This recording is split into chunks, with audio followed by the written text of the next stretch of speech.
It's a cold night in the Arctic Circle. Scientists and military men are nestled into their bunks. A few miles from their base lies the discovery of a lifetime. Frozen deep in the ice, a flying saucer and her pilot.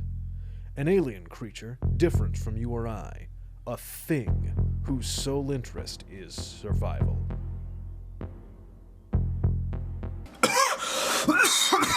Oh, goodness. That voice was veering into lawsuit territory. Greetings and salutations. I am your host, Gregory Chamberlain, and I am joined by my lovely assistant, Noreen, and my co-host, Brad Gilrain, who unfortunately could not be with us on set tonight as he is studying abroad in the Arctic Circle, or so I've been told. Truthfully, I think the man was just trying to escape from the United States. Tonight, we are going to be looking at two classic horror films. 1951's The Thing from Another World, directed by Howard Hawks, and 1982's The Thing, directed by John Carpenter. I have been fortunate enough to get a VHS copy of John Carpenter's film, a gift from Brad, all the way from the Arctic Circle. Could you bring it over, Noreen? Thank you, Noreen.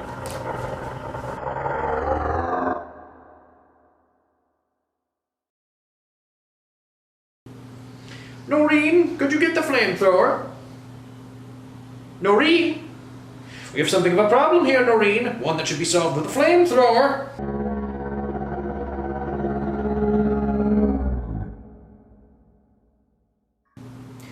Well, this is going to be an issue.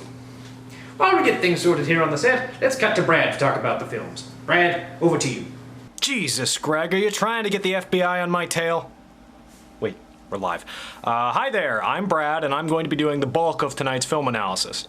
Well, despite both films being based off of the 1938 novella Who Goes There, written by John Campbell Jr., the films could not be more different, both in their composition and in their overall tone. Made 31 years apart, the films have vastly different sensibilities. The obvious thing to point to would be the gore. But that's really only scratching the surface. There is also their cultural background in the Cold War and their place within film criticism to mention as well. Move it along, Brad. Yeah, okay. Let's start with Howard Hawks' science fiction hit, The Thing from Another World.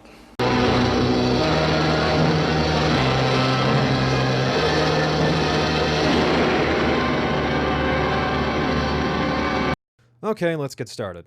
Howard Hawks' interpretation of the source material makes for a less intense atmosphere overall than your standard horror fare. The Thing arrives as a source of conflict almost halfway into the movie, and the creature only poses a real and understood threat to the characters at the very end. This doesn't create much of a sense of urgency, and this lack of urgency allows for a greater period of time to be devoted to building up a cozy atmosphere between the characters. Speaking of characters, there are a lot of them, and there are a lot of them on screen at a time. Close-ups didn't appear to make up much of Howard Hawks' playbook. The majority of the film has 3 or more characters interacting on screen, often simultaneously, creating something to the tune of controlled chaos. The characters often interrupt or talk over one another, and there are a great number of scenes where there are just multiple conversations going on at once. Film critic Manny Farber would describe the chaotic energy that the film brings to the table as termite art, a term to describe art that strays away from the standard of calling special attention to what the artist, in this case the director, thinks is important, and instead letting the natural action of the world play out on screen. The Thing from Another World is one of the best examples of this sort of art. I can think of 1, maybe 2 scenes in the film that call any special attention to themselves, and because they're so few and far in between, it elevates their effect by a far wider margin than if such scenes appeared more often. As can be seen where the Thing appears in the doorway, there's a momentary pause. Total focus being put on the menacing figure silhouetted against a dark background. And then, just a second later, just as soon as it happened, action erupts once again in what is most likely the most intense scene throughout the movie. Moving back into talk about the characters, with such a large cast of supporting characters, the individual characterization could be perceived as lacking, but I think that's missing the point. Admittedly, there are no deep character arcs present for any of the film's leading cast, but what we get instead is a group characterization for the soldiers and the scientists. They each represent forces acting against one another, one trying to eliminate the Thing, the other trying to save it. We cease to see the characters as individuals and see them instead as elements of their force, rallied behind their archetypical character, the no-nonsense Captain Hendry for the soldiers and the mad Dr. Carrington for the scientists. I would be remiss if I didn't talk about the film's titular character, the third force, and perhaps its downfall as a horror film, the Thing itself. The Thing commands a frightening presence, a humanoid creature standing a full head above even the tallest of the characters. Its presence on screen is imposing. However, where the problem starts is the creature's presence off of the screen, or rather its lack of presence off of the screen. In a movie called The Thing from Another World, the Thing is barely present. It's on screen for a total of 4 times, and all it manages to do while it is to mangle a few huskies and to bat Dr. Carrington aside, only after he walks right up to it and delivers a monologue in front of it.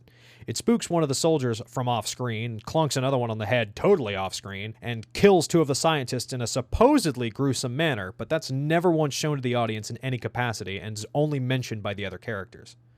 Those instances are the sum total of how the Thing affects the other characters. That's it.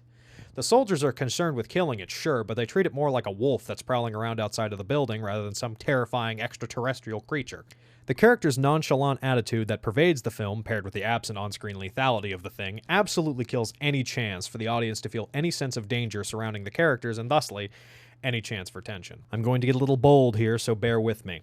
An interesting side effect of the character's nonchalance at the threat of the Thing is that it points to the film's status as Cold War propaganda. I told you, bold. The protagonists of the film are members of the U.S. Air Force, and they're working to destroy a foreign entity, a dangerous and aggressive other, one that they cannot understand or communicate with. They are unafraid of this other for the most part and work tirelessly to defeat it.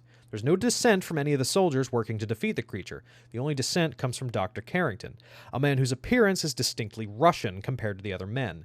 The proverbial good guys of the film are clean-shaven and wear leather aviator jackets and U.S. military uniforms. Dr. Carrington, on the other hand, is clad in furs, along with a Russian Ushanka hat, and is sporting facial hair that would be characteristic of a Russian scientist. He's a sympathizer to this other and wishes to study and preserve it. If you look at the Thing as the USSR and Dr. Carrington as a communist sympathizer, it becomes clear that this film is steeped in McCarthy-era politics. Interesting points you've made there, Mr. Gilrain. Amazing what a man can do while on the run from the law. Well, fortunately, things have cooled down here in the studio.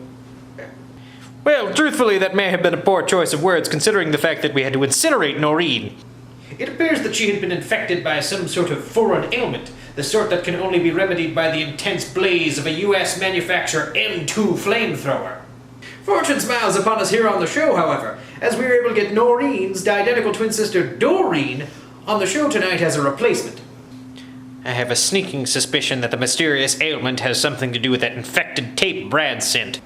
Hey, don't look at me. I got that tape from my professor. Yes, well, you should probably keep an eye on that man. We had a whole skit prepared for you tonight involving Noreen, but seeing as how she has been reduced to a pile of cinders and fleshy compounds, it appears that we'll have to go without. Now, Doreen, don't weep. It looks unprofessional. Seeing as how our segment has come to something of a fiery end, I suppose now would be a good time to go to commercial. What's that? This is a pre-taped recording. We don't go to commercial. Oh, why doesn't anyone tell me these things? Hey, Gregory, why don't I just go back to talking about the movies, huh? Capital idea, Brad. I do believe we interrupted your analysis anyhow. In the meantime, I'll get to consoling Doreen. Now, Doreen, sometimes we have to vaporize the ones that we love. Right. Anyway, I think now is the time we should go ahead and start talking about our other film, John Carpenter's masterpiece, The Thing.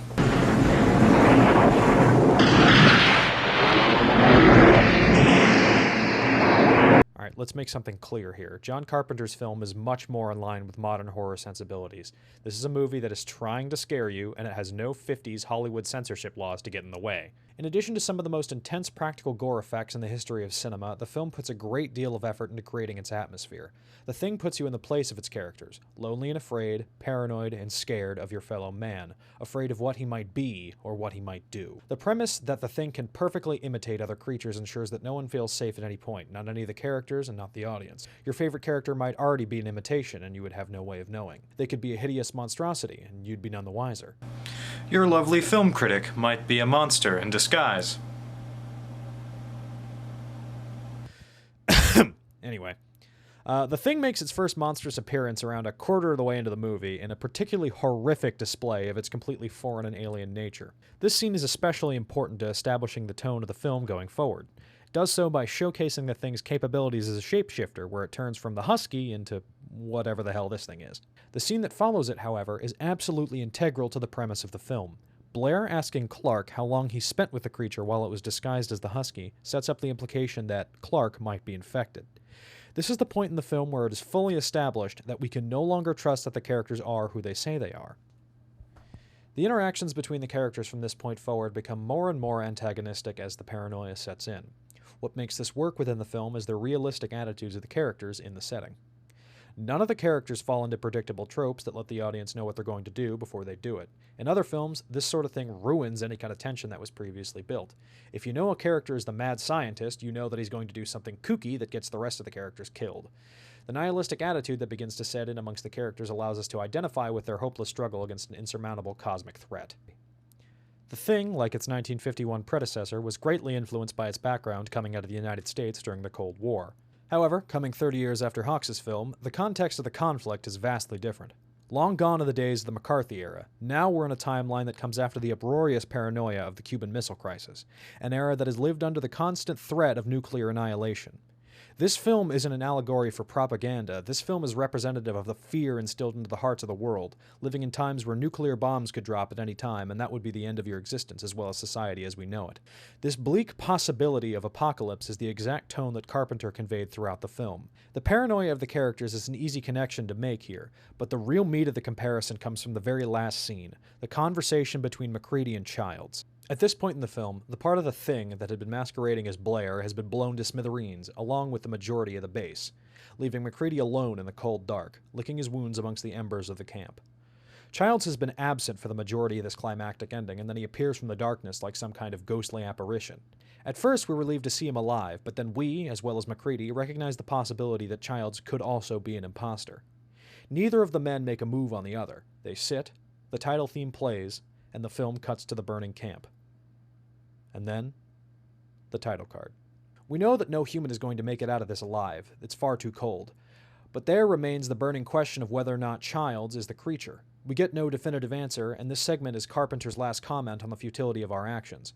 Blowing up the entire base was the men's attempt at mutually assured destruction, the total obliteration of any and all chance of survival for both them and the creature. Yet here we are at the end, and there's no confirmation of victory. No rallying cheers of a war won.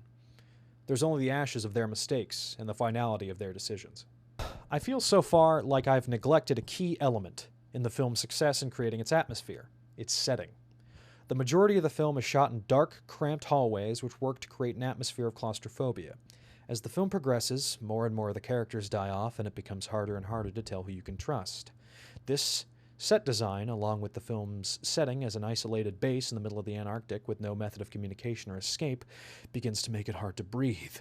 You look over your shoulder, wondering if something lurks in the shadows behind you. You begin to feel like a trapped animal locked in a cage with a violent and hungry predator. Let me out! Let me out! Ooh, that didn't look good. Well, that's all the time we have today, folks. It's been an odd show, but we hope to see you back next week. That appears to have been a knock at the door. Could you get that, Doreen? Brad, what are you doing here? Aren't you supposed to be in the Arctic Circle?